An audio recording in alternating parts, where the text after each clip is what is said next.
Jagun introduces the power of Ogundiji, the son of Ogunrogba. When we saw him, he came to save a king who used him to win wars. Then the story proceeds to introduce Dotija from Inwan, who has the ability to speak to trees. You must have known that. Well, oh sorry, we are talking to people that have not watched it. Now, Dotija wants to join Ogundiji's school of warriors to avenge his family and village. Well, entry to the school was gruesome. They were shot at to get only the strong and the survivors, and they were stripped of all properties. Well, that brought in a spy who was even stopped on the way at the gate. And like the Greek story, he wanted to be the Trojan horse, but how the warriors at the gate did not allow it to happen. Their training went on for days, and soon they were forced to join a war, begged of them by one of Oguchime's patrons. Their supervisors believed this war was beneath them and decided to rest. Well, this affected the apprentice warriors, and it got to the notice of Ogujimi. Ogujimi was introducing a new set of guns to his protege, Bogumi, who is the third most powerful warrior in the whole of the story's world. Suddenly got a message from his powerful beings, I think they are bees now, that they were losing the war. Baba stood up. He invoked Agemo. Oh, Agemo was feisty and fast. The enemies died in their numbers, and at this point the war ended and the supervisors were punished by being placed in the dungeon with no food and water till Ogundiji feels like stopping them. That same night, and Dotija was rude to Ogundiji's daughter, who was in charge of food. Well, what do you expect?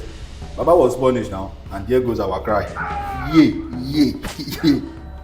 As for our jailed supervisors, Ogundiji's wife, Erin Funto, was still pleading with him to release them when a student, Wenyiwo, from Alaje village, remember that name? Yeah, sneak up to give them food and water.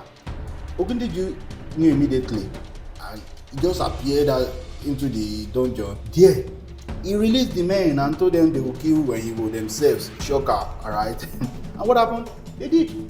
But they didn't just kill him, they burnt him and sent him home like a dead animal. Such a painful ordeal. His family wept. His fiancée, who had rebelled other men's advances, was thrown into turmoil. And Mama just reached out to their village deity, Elegri, to kill Ogundiji's wife. By now, Kito had admired Botija's stance because despite being flogged and punished, idiots too didn't stop talking about injustice. Like Talolush, their love waxed stronger than Sele's sweet, strong perfume. In no time, the Elegiri's gun were pointed at Erifuntoda's Ogundiji's wife. Luckily, she just coded Botija and Kito, who were doing toshi outside the house. And Botija hurried to save her like Iron Man, but this time it was the Groot. He used his ability to speak to tree to save her, and it worked. You should know that Erifunto too worked out for her life, such that she spat more bullets than saliva after several incantations. At this point, Botija felt sin. To cap it all, he met Bogumi, who failed Ogunjimi by not fighting a war. They met outside Ogundiji's room when Botija had just been thanked by Ogundiji. That's how they became adopted fathers and son. Well, it didn't last. Ogundiji's regular prayer compelled him to show off his student, like end of the year party now. Botija foolishly displayed his power and missed one of the 48 laws of power, which says don't outshine the master. Uncle did what only Ogundiji had done in the lifetime of that of their world. Baba went all Odyssey on us. Well, it backfired. One of the kings played on Ogundiji's pride. That one too, wanting to be the only powerful person in the world. He went after humble, stubborn Botija. Test upon test happened to him. Sleep in a coffin without food and water. Then they dumped him in river. Uncle used his power to break coffin and still came out alive. Then he was forced to face Bogumi, his adopted father. Well, it ended well for Botija. The great warrior, that's Bogumi, underestimated him and died faster than Prince Oberyn Martell, who fought against Mountain in Game of Thrones. Bogumi asked him, and only two warriors, was it two or three now, to fight against the village of Alagi. That's when he was village. Before we knew it, the warriors were drenched in blood, not their own.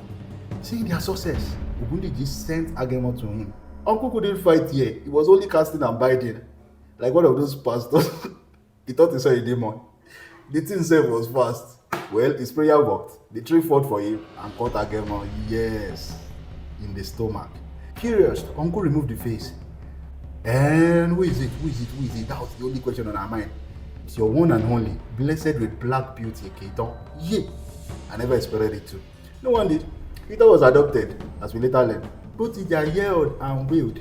Pregnant women couldn't have felt the pain safe that we saw in his eyes. We learned that Erifunto used a womb for Ogundiji's power on the agreement that he would save a child. Mr. Man had a child outside. Men are scum. Men are really hope. I'm a man. Anger, Butija rushed back to Ogundiji's school and gave one of the most blessed monologue in this 2023. The school became divided and internal battle happened. As you know now, a woman offended knows just how to kill. And that's what Erifunto did. She weakened a man and Butija finished him off, especially since he learned that Ogundimi invaded in one, where his father died. At the end of the day, we learned something, which is doing short recap is not for the weak. Please subscribe to my YouTube channel so that I'll be able to do another one. Subscribe. I just got to pay. Meanwhile,